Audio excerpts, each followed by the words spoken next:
15वां question देखते हैं अब एक्सरसाइज 9.1 का। देखिए, एक सीधा राजमार्ग एक मीनार के पाद तक जाता है। मीनार के शिखर पर खड़ा एक आदमी एक कार को 30 डिग्री के अवनमन कोण पर देखता है, जो मीनार के पाद की ओर एक समान चाल से जाता है। 6 सेकंड बाद कार का अवनमन कोण 60 डिग्री हो गया। इस बिंदु से मीनार तक पहुंचने में कार द्वारा लिया गया समय ज्ञात कीजिए। सिचुएशन को समझो। एक सीधा राजमार्ग एक मीनार के पाद तक जाता है। एक मीनार है, ठीक है। हमने ये मीनार डायग्राम बनाते सबसे पहले हमने मीनार मान ली, ठीक है। एक सीधा राजमार्ग यानी एक सड़क है जो कहां जाती है, इसके मीनार के पाद तक, यानी इसके नीचे निचले सिरे तक जाती है। तो मैंने एक सड़क ले ली, राजमार्ग बना दिया, ये राजमार्ग जाता है इसके सड़क तक गया। आगे क्या कहा है, एक आदमी मीनार के शिखर पर खड़ा है। मीनार का शिखर ही आना है, ठीक है। आदमी खड़ा है, आदमी खड़ा है तो मीनार इतनी ऊंची है कि हम आदमी की जो हाइट है उसको नेगोशिएट करके चलते हैं, ये मान के चलते हैं कि उसकी उस रेस्पेक्ट में कम ही हाइट है, ठीक है। तो इसके सिरा क्या मान लेंगे हम, मीनार का, ये मीनार की ऊंचाई मान लेंगे, ठीक है। ऊपर से देख रहा है, अवनमन कोण है तो ऊपर से नीचे की तरफ देखेगा, तो हमें क्या खींचनी पड़ेगी, एक लाइन हॉरिजॉन्टल क्षैतिज रेखा खींच दें। क्षैतिज के साथ होता है ना ये, ठीक है भाई। कितने का कोण देखता है वो, 30 डिग्री का। तो 30 डिग्री के कोण पे हम क्या कर देते हैं, एक लाइन खींच देते हैं। ये 30 डिग्री का कोण देखता है कोई आदमी, अगर ये 30 है तो ये भी क्या हो जाएगा, 30। समझ में आया। आगे क्या है कि वो जो कार है वो मीनार के पाद की ओर समान चाल से जा रही है। कार है वो समान चाल से जा रही है, किधर, मीनार की ओर, ठीक है। करें आगे। 6 सेकंड बाद कार का अवनमन कोण क्या हो जाता है, ठीक है। तो कार का अवनमन कोण 60 डिग्री 6 सेकंड बाद, तो अवनमन कोण 60 होगा तो इसका मतलब कार आगे आ गई।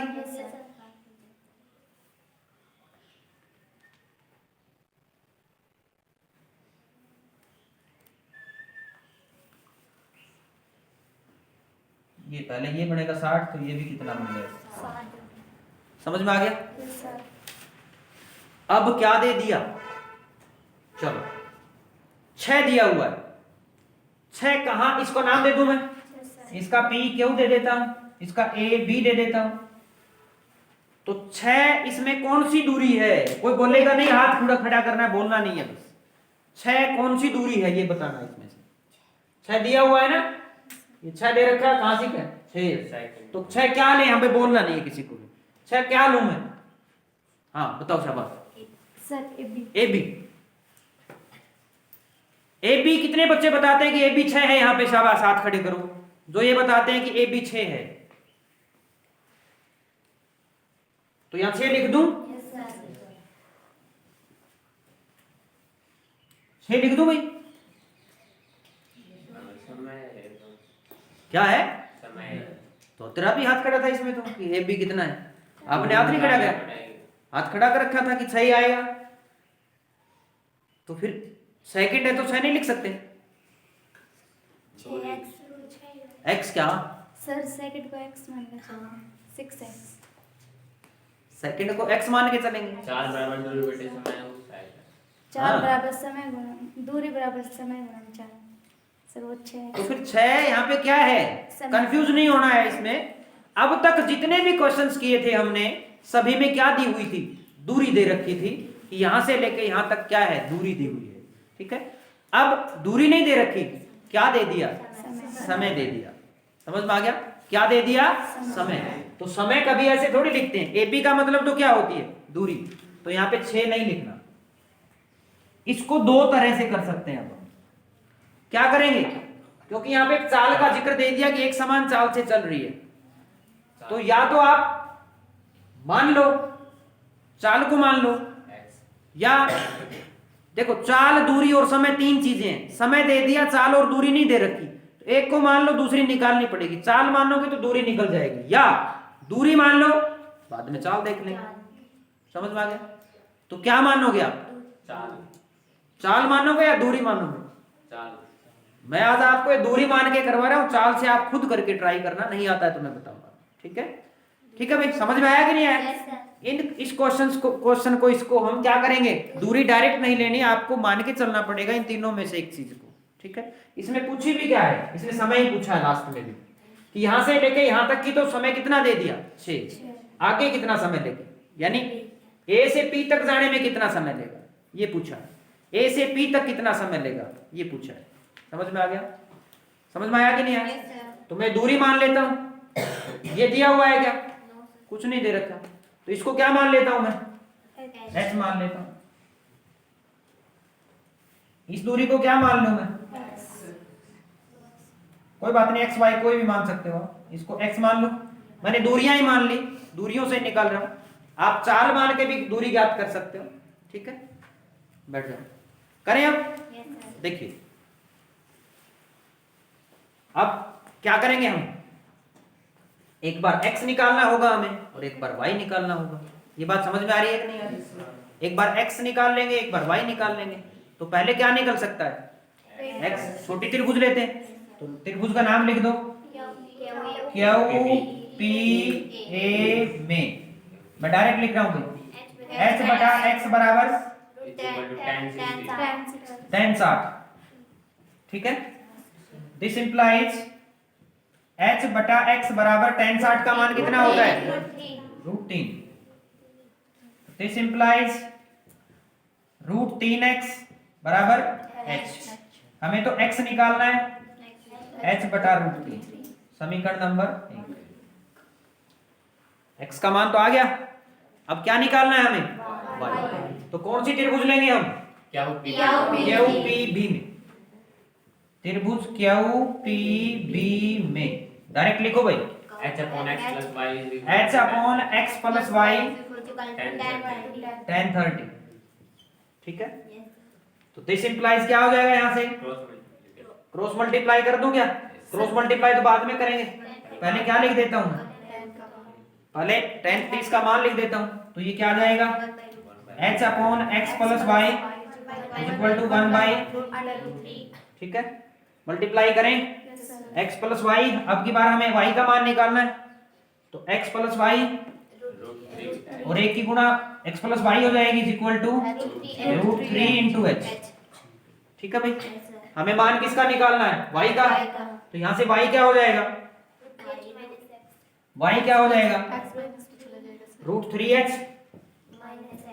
माइनस x, x का मान रख दो, h बटा √3 है, तो y बराबर, this implies y is equal to √3h minus h by √3। बटे की संख्याएं कैसे सोल्व होती हैं, बोलो एलसीएम कितना आएगा, यहाँ क्या हो जाएगा, √1 से भाग करेंगे √3 को, √3 आया, √3 और √3 की गुणा 3 आ जाएगी, √3 और √3 की भाग करेंगे 1 आ जाएगा, h, 1h मतलब 3h माइनस 1h, इसका मतलब क्या हो गया, 2h। तो y का मान कितना आ गया, दिखाई दे रहा है कि नहीं दे रहा है,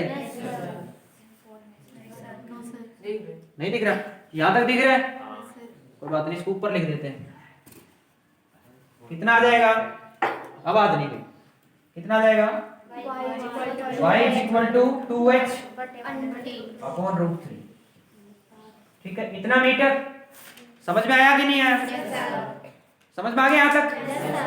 अब देखो, हमें x निकालना था और हमने y निकालना था, यानी दूरी तो आ चुकी है, लेकिन ये दूरी किस में आई, h में, समझ में आया।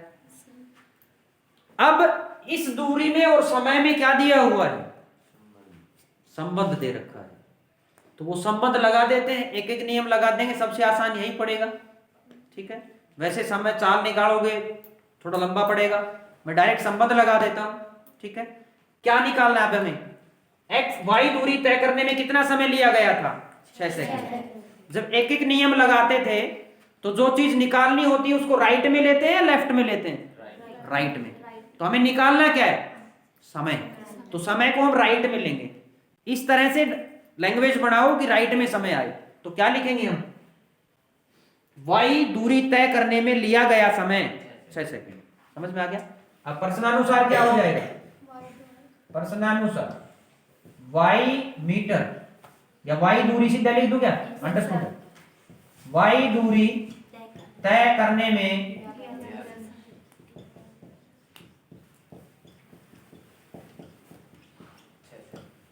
दिखाई दे रहा है आगे, नहीं दे रहा, एक दो 6 सेकंड में देखो। कोई बात नहीं।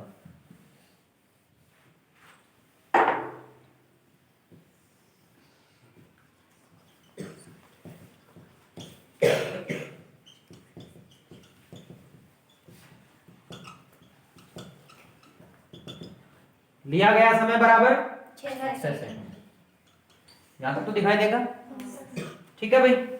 अब y में लिया गया समय 6 सेकंड है, एक जो भी एक यूनिट दूरी तय करने में लिया गया समय क्या हो जाएगा, 6 बटा y, समझ में आ गया। Yes, sir. और x दूरी तय करने में हमें x का निकालना है, x दूरी तय करने में लिया गया समय बराबर 6 बटा y गुणा में x, समझ में आया कि नहीं आया। Yes, sir. अब x और y का मान रख लो, 6 ऊपर तो x है गुणा में, तो x का मान रखो, x कितना आया था, h बटा रूट 3। y भाग में है, भाग में है तो पलट देंगे, y का मान नीचे लिखो, y का मान कितना आया था 2h, तो नीचे तो है 2h और रूट 3 इसके नीचे वाला कहां चला जाएगा, ऊपर, जो कटता है उसको काट दो, h से h कैंसिल हो गया, रूट 3 से रूट 3, 2 3 है 3 से, समझ में आया कि नहीं आया, समझ में आया कि नहीं आया। तो कितना आ जाएगा इसका 3 सेकंड। इसने समय पूछा था कि A से P तक लिया गया समय ज्ञात कीजिए, तो ये सबसे थोड़ा सा अलग क्वेश्चन है, ध्यान रखना कि इसमें 6 है वो समय दिया हुआ है, दूरी नहीं दे रखी है, कंफ्यूज नहीं होना है, ठीक है। तो हमने x और y का मान पहले h में निकाला, एक एक नियम लगा के समय ज्ञात कर लिया। किसी को कुछ पूछना है इस एक्सरसाइज का, लास्ट क्वेश्चन पे चलें। देखिए क्या है लास्ट में, देखो इसका लास्ट क्वेश्चन है कि मीनार के आधार से और एक सरल रेखा में 4 मीटर और 9 मीटर की दूरी पर स्थित दो बिंदुओं से मीनार के शिखर के उन्नयन कोण पूरक कोण है, सिद्ध कीजिए कि मीनार की ऊंचाई 6 मीटर है। कोई बता सकता है अब तक के क्वेश्चंस में और इसमें क्या डिफरेंस है।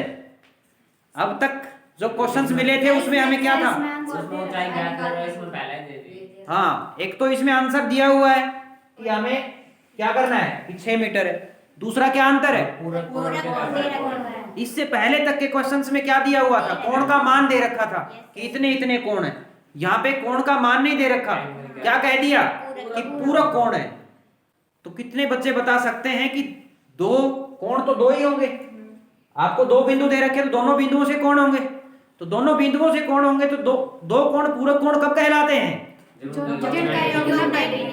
सब 90 डिग्री हो। हाँ जब उनका जोड़ 90 डिग्री हो, समझ में आ गया।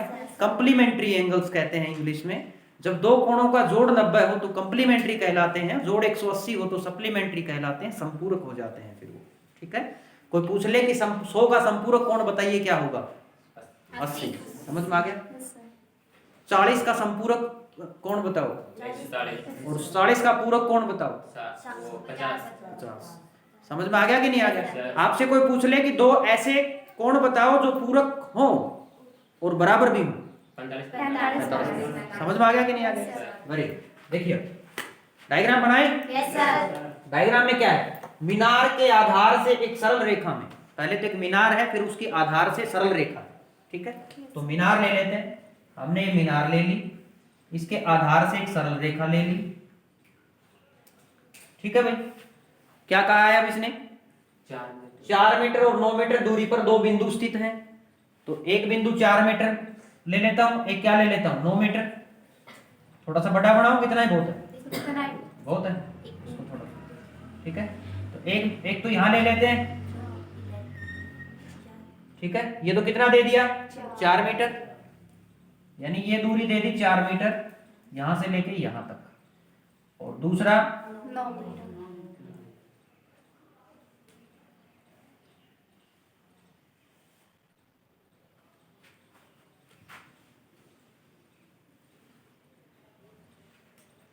ठीक है भाई, दूसरा 9 मीटर हो जाएगी, नाम दे दें?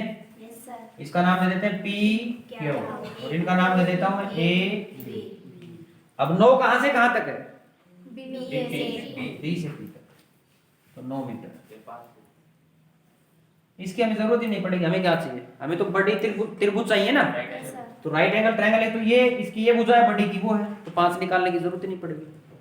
आगे चले। Yes sir. उन्नयन कोण है क्या होना मन? आप चेक करो, नहीं उन्नयन कोण है, तो उन्नयन है तो नीचे से ऊपर बढ़ेंगे। Yes sir. अब कोण नहीं दे रखी हमें, तो कोण नहीं दे रखी तो हमें कोण मानने पड़ेंगे।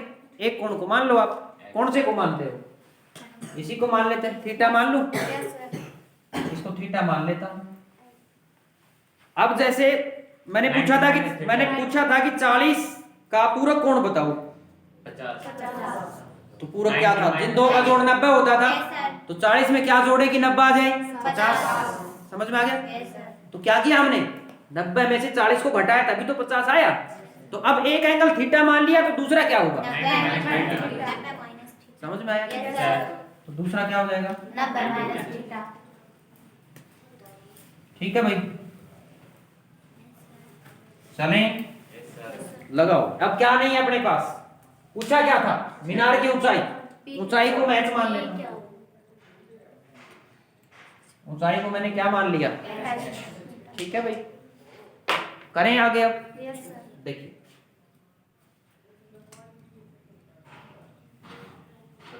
छोटी त्रिभुज ले लो, त्रिभुज नाम बोलो। एटी क्या होगा? ए पी क्यू में बोलो भाई, h बटा 4, बोलो क्या आएगा? tan theta. तो h का मान क्या आ जाएगा? एक बटे h यूं ही लिख दूं क्या और कुछ करना है? बोलो, h का मान करना है कि ऐसे ही इतना ही बहुत है? बोलो, ठीक है।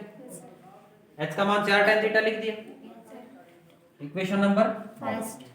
इसको रखना चाहो इसको रख लो, ठीक है।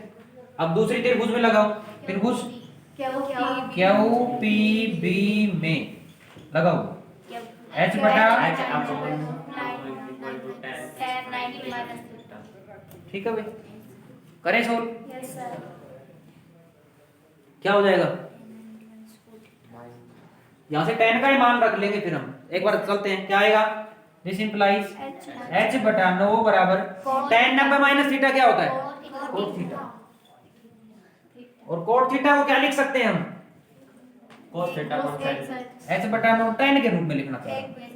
tan के रूप में क्या होगा? क्योंकि ऊपर वाला tan आया है ना, 1/tan थीटा। समझ में आया कि नहीं यस आया? सर। समझ में आ गया? मान रखते हैं। तो अब इसको कैसे सोल्व करोगे? देखो, या तो यहां से h का मान निकाल के यहां रखो। देखो, दो वेरिएबल है, h और थीटा, tan थीटा, सीधा ही। इसमें भी क्या है? h और tan थीटा। या तो यहां से h का मान निकाल के उसमें रखो, या वहां से h का मान निकाल के इसमें रखो, या इस यहां से tan का मान निकाल के इसमें रख दो, या tan का मान निकाल के इसमें रख दो, या tan और 1/tan में थीटा का भी एलिमिनेट होगा। जब इन दोनों की गुणा कर देंगे तो कट जाएंगे। या इसको एक नाम दे दो, इसको दो नाम दे दो, काट दो। दूसरा ये तरीका है। बोलो कैसे करोगे? काटने वाले से करोगे? काटने वाले में सारे बता दूंगा। यहां से इसका मान निकाल दो, 9/tan थीटा। समीकरण नंबर 1 व 2 को गुणा करने पर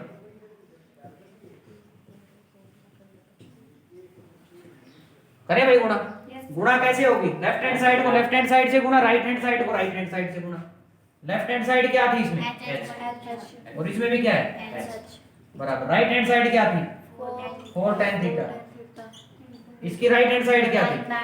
9/tan थीटा। tan थीटा से tan theta cancel, h to 10 = 36। वर्गमूल दूसरी साइड जाएगा, वर्गमूल में बदल जाएगा। 36 का वर्गमूल 6 होता है। तो सही हमें करना था 6 मीटर। Yes sir. समझ में आ गया? Yes sir. आ गया कि नहीं आ गया? Yes sir. अब दूसरी तरीके से कैसे कर सकते हो? दूसरा क्या है? आप यहां से tan थीटा का मान, ये tan थीटा का मान है कि नहीं है? tan थीटा का मान यहां रख देते हैं। रख दूं? Yes sir. देखिए क्या आया था? h बटे 9 बराबर 1/tan थीटा। tan थीटा का मान आया h बटा 4। तो h और ये 4 कहाँ जाएगा, समझ में आ गया? Yes, sir. कैसे करते हैं, cross multiplication, Yes, h square बराबर 36, फिर से वही आ जाएगा। Yes, sir. किसी भी तरह से कर सकते हो आप, समझ में आ गया? इसी तरह से h का मान यहाँ से निकाल के वहां रख सकते हो तो भी आ जाएगा, लेकिन h से h को रखेंगे तो क्या आएगा, थीटा आएगा। थीटा हमें चाहिए नहीं है तो उसको हम नहीं रखेंगे, ठीक है? हमें क्या चाहिए, h, तो थीटा को एलिमिनेट करना। समझ में आया कि नहीं आया? Yes, sir. इसी के साथ ये एक्सरसाइज पूरी होगी है और इसी के साथ चैप्टर नंबर 9 भी कंप्लीट। इस एक्सरसाइज में से एक क्वेश्चन जरूर आता है 5 नंबर का, तो इसको बड़े ध्यान से करना है, ठीक है? Thank you.